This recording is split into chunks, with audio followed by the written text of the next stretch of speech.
Hello दोस्तों, स्वागत है आप सभी का एमएस कोचिंग फ्यूचर का एक और नए वीडियो में। यदि आप भी सेकेंडरी स्कूल एग्जामिनेशन 2025 में शामिल होने वाले विद्यार्थी हैं तो परीक्षा देने से पहले आप इस पेपर को कंप्लीट देख लीजिए, क्योंकि इस पेपर में जो भी प्रश्न बताया जा रहा है ना, वो निश्चित रूप से आपके मैट्रिक बोर्ड परीक्षा में 17 फरवरी के आपके हिंदी के पेपर में छपेगा। क्योंकि यह जो है ना बिल्कुल इंपॉर्टेंट वीडियो होने वाला है आप लोगों के लिए।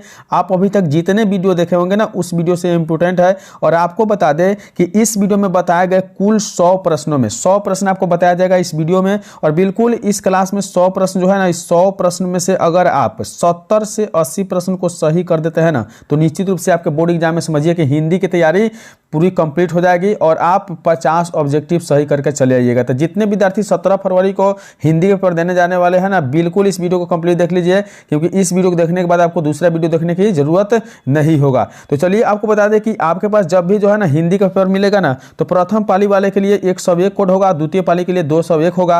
और हिंदी में कुल मिलाकर 100 वस्तुनिष्ठ और 6 लघु उत्तरीय दीर्घ उत्तरीय प्रश्न होते हैं, जिसके लिए 3 घंटे 15 मिनट के समय दिया जाता है। और यह पूर्णांक 100 नंबर का यह पेपर होता है। इस वीडियो को बनाने से पहले हम लोग एनसीईआरटी के हिंदी का पेपर, उसके बाद में बता दें तो 5 साल के question bank, model paper, guess paper को देखने के बाद इसमें आप लोग के लिए 100 वस्तुनिष्ठ प्रश्न लेकर आए हैं। क्योंकि अगर इस 100 प्रश्न जो बताया जा रहा है ना वीडियो में, इस 100 प्रश्न में आप अगर 100 प्रश्न का सही उत्तर ना भी दे तो कोई बात नहीं है, लेकिन अगर आप 70 से 80 प्रश्न याद करके जाते हैं तो निश्चित रूप से इसी में से प्रश्न रहने वाला है। तो चलिए आप लोग से एक छोटा सा रिक्वेस्ट है, बस रिक्वेस्ट यही है कि आप इस वीडियो को अंत तक देखिए। बिल्कुल अगर आपको वीडियो अच्छा लगे तो लाइक करिएगा और चैनल को सब्सक्राइब करिएगा, लेकिन पहले इस वीडियो को आप अंत तक जरूर देख ले।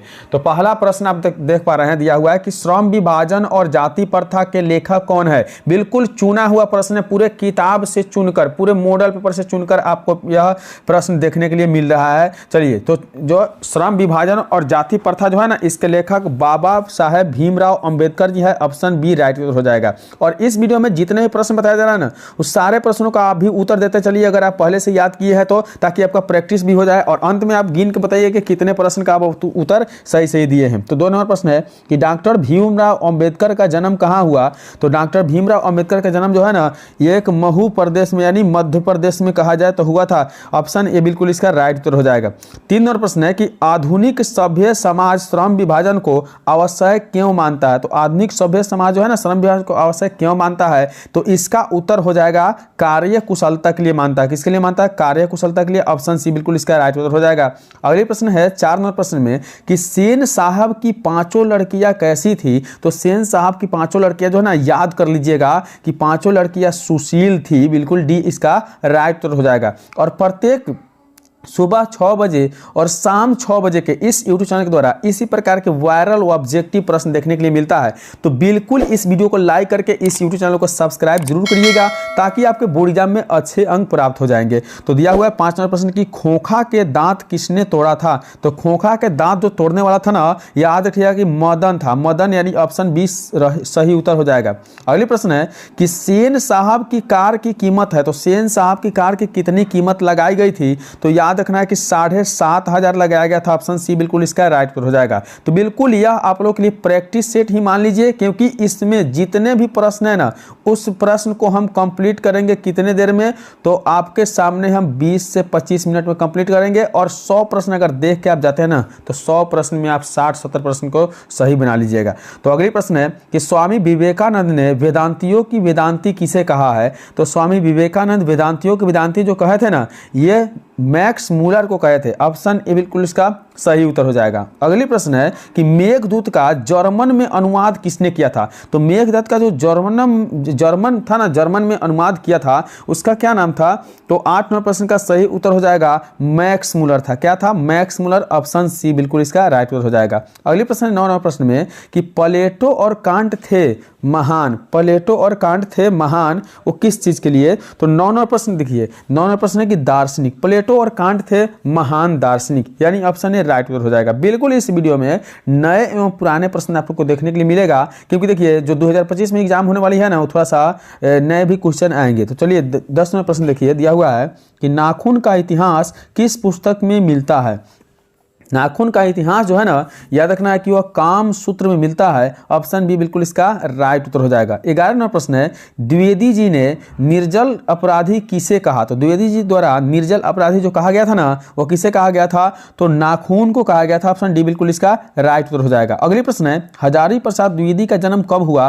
तो हजारी प्रसाद द्विवेदी का जो जन्म है ना, वह 1907 में हुआ था। ऑप्शन सी बिल्कुल इसका राइट उत्तर हो जाएगा। चलिए बढ़ते हैं अगले प्रश्न की ओर। 13वां प्रश्न में कहा गया है कि नागरी लिपि के आरंभिक लेख हमें कहां से मिलते हैं? तो नागरी लिपि के आरंभिक लेख जो है ना, दक्षिणी भारत से मिलते हैं। ऑप्शन ए बिल्कुल इसका राइट उत्तर हो जाएगा।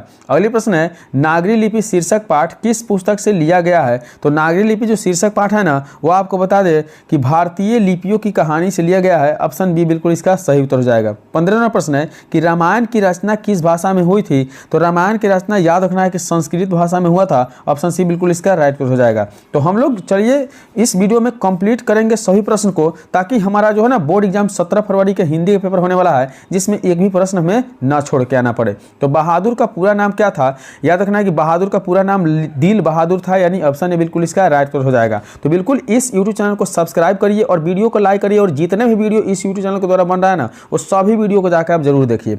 तो 17वां प्रश्न है कि बहादुर अपने घर से क्यों भाग गया था? तो बहादुर अपने घर से भागा क्यों था? तो याद रखना है कि यह माँ की कारण यानी माँ की मार से भाग गया था। ऑप्शन बी बिल्कुल इसका सही उत्तर हो जाएगा। 58वां प्रश्न है कि बहादुर शीर्षक कहानी में किशोर कौन था? तो बहादुर शीर्षक कहानी में जो किशोर है ना, वो आपका लेखक के पुत्र है। ऑप्शन डी बिल्कुल इसका सही उत्तर हो जाएगा। अगले प्रश्न की ओर देखिए। 19वां प्रश्न है, जार शाही में थी, जार शाही में क्या थी? तो 19वां प्रश्न का सही उत्तर हो जाएगा जार शाही में सोवियत संघ, यानी ऑप्शन ए बिल्कुल इसका राइट उत्तर हो जाएगा।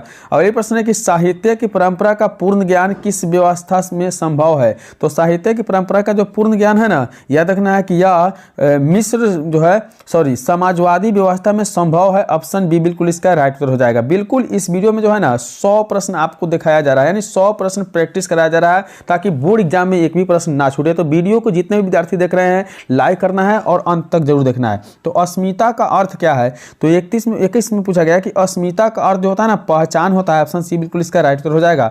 22वां प्रश्न है कि पंडित बिरजू महाराज का जन्म कब हुआ था? तो पंडित बिरजू महाराज का जन्म जो है ना, याद रखना है कि 4 जनवरी 1938 में हुआ था। ऑप्शन सी बिल्कुल इसका सही उत्तर हो जाएगा। 23वां प्रश्न है कि शंभू महाराज बिरजू महाराज के कौन थे? तो शंभू महाराज जो थे ना, बिरजू महाराज का चाचा थे। ऑप्शन बी बिल्कुल इसका सही उत्तर हो जाएगा। चलिए बढ़ेंगे अगले प्रश्न की ओर। 24वें प्रश्न में दिया गया है कि दिल्ली में हिंदुस्तान डांस म्यूजिक स्कूल किनका था? तो दिल्ली में हिंदुस्तान डांस जो म्यूजिक स्कूल था ना, वह याद रखना है कि निर्मला जी का था, यानी ऑप्शन ए बिल्कुल इसका सही उत्तर हो जाएगा। अगले प्रश्न है कि ला मादामोजेल दाविन्यो किसकी कृति है? तो मादामोजेल जो था ना, यह पिकासो की कृति था। ऑप्शन ए बिल्कुल इसका सही उत्तर हो जाएगा। अगले प्रश्न की ओर बढ़ते हैं। जीर्णोद्धार का अर्थ क्या होता है? तो जीर्णोद्धार का जो अर्थ होता है ना, वह होता है पुराने को नया करना, यानी ऑप्शन सी बिल्कुल इसका राइट उत्तर हो जाएगा, पुराने को नया करना। अगले प्रश्न 27वां प्रश्न है कि विलनत्व और अविनय के बीच कौन नदी है? तो देखिए, विलनत्व और अविनय के बीच जो नदी है ना, वह नदी है आपका रोन नदी। ऑप्शन बी बिल्कुल इसका सही उत्तर हो जाएगा। 28वां प्रश्न है कि लेखक विनोद कुमार शुक्ल को साहित्य अकादमी पुरस्कार वर्ष कौन था, यानी किस वर्ष को मिला था? तो विनोद कुमार शुक्ल को जो साहित्य अकादमी पुरस्कार मिला था ना, किस वर्ष मिला था? तो 28वें प्रश्न का जो सही उत्तर हो जाएगा वह 1990 में मिला था। ऑप्शन सी बिल्कुल इसका सही उत्तर हो जाएगा। तो चलिए बढ़ते हैं अगले प्रश्न की ओर। दिया हुआ है 29वां प्रश्न में कि संतु अचानक क्या लेकर भाग गया? तो संतु अचानक याद रखिएगा कि संतु अचानक मछली लेकर भागा था। ऑप्शन ए बिल्कुल इसका सही उत्तर हो जाएगा। तो बिल्कुल यह वीडियो में जो है ना 100 वैसे वस्तुनिष्ठ प्रश्न बताया जा रहा है और प्रैक्टिस सीट करना है, क्योंकि आपकी बोर्ड एग्जाम जो है ना 17 फरवरी को हो तो यादगार बने। तो 30वां प्रश्न है कि मछली के लिए मसाला कौन पीस रही थी? तो मछली के लिए जो मसाला पीस रही थी ना, वो उसकी माँ पीस रही थी। ऑप्शन बी बिल्कुल इसका सही उत्तर हो जाएगा। अगले प्रश्न है कि ड्योढ़ी पर आलाप शीर्षक का काव्य संग्रह किसकी रचना है? तो ड्योढ़ी पर जो आलाप है ना, इस शीर्षक काव्य की संग्रह की रचना है, याद रख लेना है आपको कि यतीन्द्र मिश्र का। किसका? यतीन्द्र मिश्र का। ऑप्शन सी बिल्कुल इसका सही उत्तर हो जाएगा। चलिए बढ़ेंगे अगले प्रश्न की ओर। 32वें प्रश्न में लिखा हुआ है कि सुलोचन कौन थी? सुलोचन कौन थी बताइए? सुलोचन जी थी ना, वह अभिनेत्री थी। ऑप्शन बी बिल्कुल इसका सही उत्तर हो जाएगा। 33वां प्रश्न है कि नरकट का प्रयोग किस वाद्य यंत्र में होता है? तो नरकट का प्रयोग जो है ना, हमेशा शहनाई बजाने में हो तो ऑप्शन ए बिल्कुल इसका सही उत्तर हो जाएगा। अगली प्रश्न है कि शिक्षा और संस्कृति के लेखक कौन है? तो शिक्षा और संस्कृति के जो लेखक है ना, वो याद रखना है कि महात्मा गांधी जी, ऑप्शन सी बिल्कुल इसका सही उत्तर हो जाएगा। अगले प्रश्न की ओर बढ़ते हैं। 35वें प्रश्न में कहा गया है कि सर्वोदय का कार्यक्रम किसने चलाया? तो सर्वोदय का जो कार्यक्रम है ना, याद रखना है कि किसने चलाया था? तो 35वें प्रश्न का सही उत्तर हो जाएगा यह गांधी जी के द्वारा चलाया गया था, यानी ऑप्शन डी बिल्कुल इसका राइट उत्तर हो जाएगा। अगली प्रश्न है कि मेरा धर्म कैद खाने का धर्म नहीं, यह पंक्ति किस शीर्षक पाठ के है? तो मेरा धर्म जो है ना, कैद खाने का धर्म नहीं, यह पंक्ति जो है शिक्षा और संस्कृति से है, ऑप्शन ए बिल्कुल इसका सही उत्तर हो जाएगा। अगले प्रश्न देखिए, दिया हुआ है 37वें प्रश्न में कि गुरु नानक का जन्म कहाँ हुआ? तो याद रखना कि गुरु नानक का जो जन्म है ना, वह तलबंडी लाहौर में हुआ था, ऑप्शन बी बिल्कुल इसका सही उत्तर है तलबंडी लाहौर। अगली प्रश्न है कि आशा दीवार की किस कवि का रचना है? यानी आशा दीवार जो है ना, किस कवि की रचना है? तो 38वें प्रश्न का सही उत्तर हो जाएगा गुरु नानक की रचना आशा दीवार है, ऑप्शन सी बिल्कुल इसका सही उत्तर हो जाएगा। अगले प्रश्न है कि तलबंडी वर्तमान में कहाँ है? तो तलबंडी जो है ना, वर्तमान में याद रखना है कि पाकिस्तान में है, ऑप्शन बी बिल्कुल इसका सही उत्तर हो जाएगा। अगले प्रश्न को बढ़ते हैं।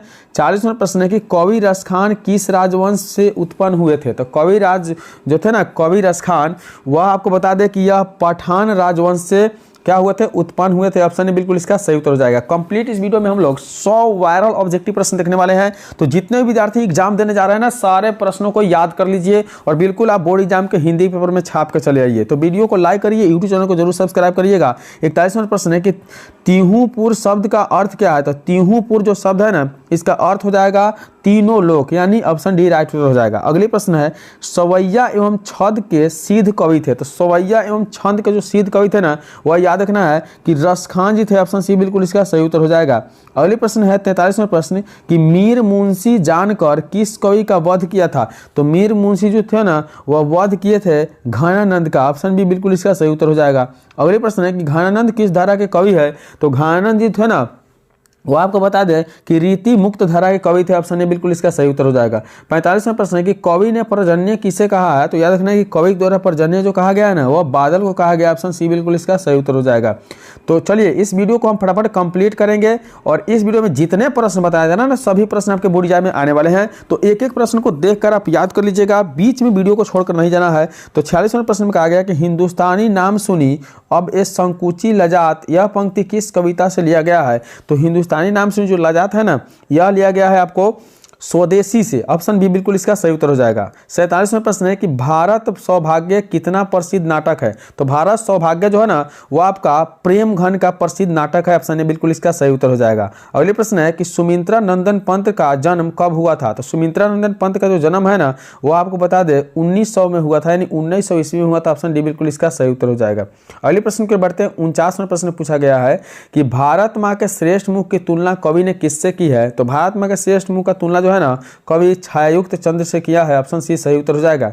अगले प्रश्न है कि रामधारी सिंह दिनकर किस लाल के प्रमुख कवि है? तो किस काल के प्रमुख कवि है रामधारी सिंह दिनकर? तो इस प्रश्न का सही उत्तर हो जाएगा उत्तर छायावाद काल के कवि है, ऑप्शन जो है बी बिल्कुल राइट उत्तर हो जाएगा। अगले प्रश्न की ओर बढ़ते हैं। 51वें प्रश्न में है कि सिंहासन खाली करो को की जनता आती है, ये किस कविता की पंक्ति है? कि सिंहासन खाली करो की जनता आती है, तो यह पंक्ति जो है ना, वह जनतंत्र का जन्म का है, ऑप्शन ए बिल्कुल इसका राइट उत्तर हो जाएगा। बिल्कुल इस वीडियो को लाइक करिए, इस यूट्यूब चैनल को सब्सक्राइब करिए और वीडियो को अंत तक जरूर देखिएगा। अगेय का जन्म कब हुआ था? 7 मार्च 1911 को अगेय का जन्म हुआ था, ऑप्शन बी बिल्कुल इसका सही उत्तर हो जाएगा। अगले प्रश्न है कि पत्थर पर लिखी हुई जली हुई छाया किसकी साखी है?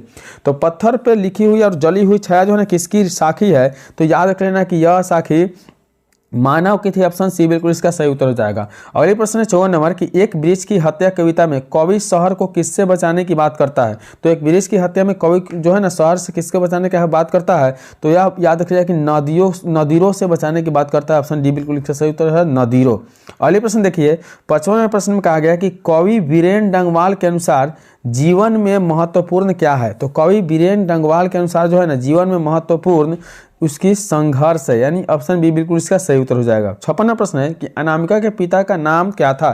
तो अनामिका के पिता का नाम जो है ना श्यामानंद किशोर थे। ऑप्शन ए बिल्कुल इसका सही उत्तर हो जाएगा। लौट कर आऊंगा फिर शीर्षक कहानी की रचना है। तो देखिए ये लौट कर आऊंगा जो है ना किस शीर्षक की रचना है? तो याद रखना है कि 57वें प्रश्न का सही उत्तर हो जाएगा जीवानंद दास की रचना है। ऑप्शन सी बिल्कुल इसका राइट उत्तर हो जाएगा।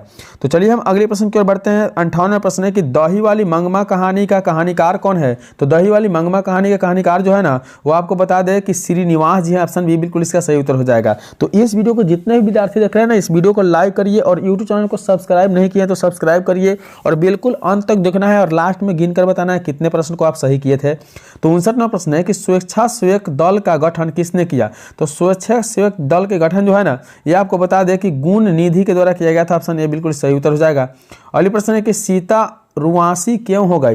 तो सीता जो रुआसी हो गई ना वह देखिए बेटे को दुत्कार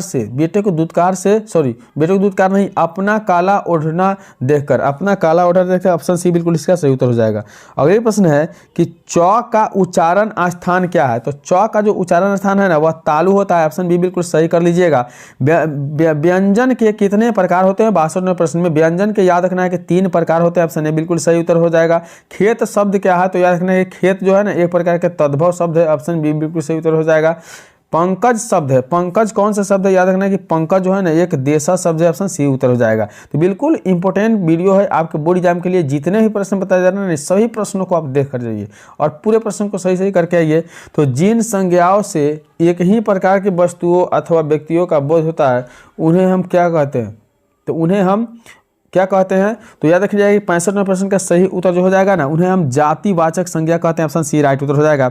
66वां प्रश्न है कि हिंदी में शब्दों का लिंग निर्धारण। तो हिंदी में शब्दों का लिंग निर्धारण जो है ना वह आपका संज्ञा के द्वारा होता है। ऑप्शन बी बिल्कुल इसका सही उत्तर हो जाएगा। अगले प्रश्न है 67वें प्रश्न में कि छात्र शब्द का स्त्रीलिंग रूप क्या होगा? तो छात्र शब्द का स्त्रीलिंग रूप जो है ना वो आपका छात्रा होगा। ऑप्शन ए सही उत्तर हो जाएगा। 68वां प्रश्न कि नदी शब्द का बहुवचन क्या होगा? तो नदी शब्द का बहुवचन जो है ना वो आपका नदिया हो जाएगा। ऑप्शन सी उत्तर। अगले प्रश्न को बढ़ते हैं। श्याम कलम से लिखता है किस कारक का उदाहरण है? तो श्याम कलम से जो लिखता है ना यह एक प्रकार के करण कारक का उदाहरण है। ऑप्शन बी बिल्कुल सही उत्तर हो जाएगा। अगले प्रश्न को बढ़ते हैं। 17वें प्रश्न में कहा गया है कि सोहन राम को रुपया देता है किस कारक का उदाहरण है? तो सोहन राम को जो रुपया देता है ना यह जो है कर्म कारक का उदाहरण है। ऑप्शन ए बिल्कुल इसका सही उत्तर हो जाएगा। अगले प्रश्न में दिया हुआ है 71वें प्रश्न में कि दाल में कुछ गिर गया इस वाक्य में कुछ किस सर्वनाम का उदाहरण है? तो दाल में कुछ गिर गया ना यह जो है ना किस का उदाहरण है? याद रखना है कि अनिश्चय वाचक का उदाहरण है। ऑप्शन बी बिल्कुल इसका सही उत्तर हो जाएगा। निम्न में कौन शब्द सर्वनाम है? तो याद रखना है कि सर्वनाम शब्द जो होता है ना आप सर्वनाम शब्द है। ऑप्शन सी सही उत्तर हो जाएगा। 73वां प्रश्न है कि सप्ताह शब्द का विशेषण क्या होगा? तो सप्ताह जो शब्द है ना इसका विशेषण याद रखना है कि साप्ताहिक होगा। ऑप्शन सी राइट उत्तर हो जाएगा। चलिए बढ़ेंगे अगले प्रश्न की ओर। 74वां प्रश्न पूछा गया है इनमें से गुणवाचक विशेषण कौन सा है? तो गुणवाचक विशेषण कौन सा है बताइए। 74वें प्रश्न का इंपॉर्टेंट प्रश्न है। तो गुणवाचक विशेषण जो है ना नया होता है गुणवाचक विशेषण। ऑप्शन बी सही उत्तर हो जाएगा। तो जितने विद्यार्थी इस वीडियो को देख रहे हैं इस वीडियो को लाइक करिए और इस यूट्यूब चैनल को सब्सक्राइब जरूर करिएगा। तो 75वां प्रश्न है कि सीता रो रही है किस काल का उदाहरण है? तो याद रखना है कि सीता जो रो रही है ना वह एक प्रकार के वर्तमान काल के उदाहरण है। ऑप्शन ए बिल्कुल इसका सही उत्तर हो जाएगा। शुभम मुझे किताब लिखाता है, शुभम मुझसे किताब लिखाता है यह जो है ना किस काल का उदाहरण है? याद रखना है कि प्रयत्नात्मक क्रिया का उदाहरण है। ऑप्शन जो है सी बिल्कुल सही उत्तर हो जाएगा। अगले प्रश्न की ओर बढ़ते हैं। 77वां प्रश्न पूछा गया है कि भारत के प्रधानमंत्री किस कारक का उदाहरण है? तो भारत के जो प्रधानमंत्री है ना यह किस पदबंध का उदाहरण है? पदबंध पूछा जा रहा है। तो 77वां प्रश्न का सही उत्तर हो जाएगा संज्ञा पदबंध। ऑप्शन बी राइट उत्तर हो जाएगा। बिल्कुल सभी प्रश्न इंपॉर्टेंट है। वीडियो को अंत तक देखना है और सारे प्रश्नों का उत्तर देना है और काउंट करके अंत में जरूर बताइएगा। तो दिया है 78वां प्रश्न में कि जो लोग परिश्रम करेंगे उन्हें सफलता अवश्य मिलेगी ये किस कारक का उदाहरण है? तो 78वां प्रश्न का सही उत्तर हो जाएगा यह जो है ना मिश्र वाक्य का उदाहरण है। ऑप्शन ए बिल्कुल सही उत्तर हो जाएगा। अगले प्रश्न को बढ़ते हैं। 79वां प्रश्न है कि कछुए ने खरगोश को हरा दिया किस वाक्य का उदाहरण है? तो कछुए ने खरगोश को हराया ना यह जो है सरल वाक्य का उदाहरण। ऑप्शन बी सही उत्तर हो जाएगा। अनुकूल शब्द में उपसर्ग है तो यह देखना है कि अनुकूल शब्द में उपसर्ग जो है ना वह आपको याद कर लेना है कि 80वां प्रश्न का सही उत्तर हो जाएगा सी अर्थात अनु। बिल्कुल सी राइट उत्तर हो जाएगा। अगले प्रश्न है कि व्यवस्था से पूर्व कौन सा उपसर्ग लगाए कि उसका अर्थ विपरीत हो जाए? तो व्यवस्था से पूर्व जो कौन सा उपसर्ग लगाए कि उसका अर्थ विपरीत हो जाए?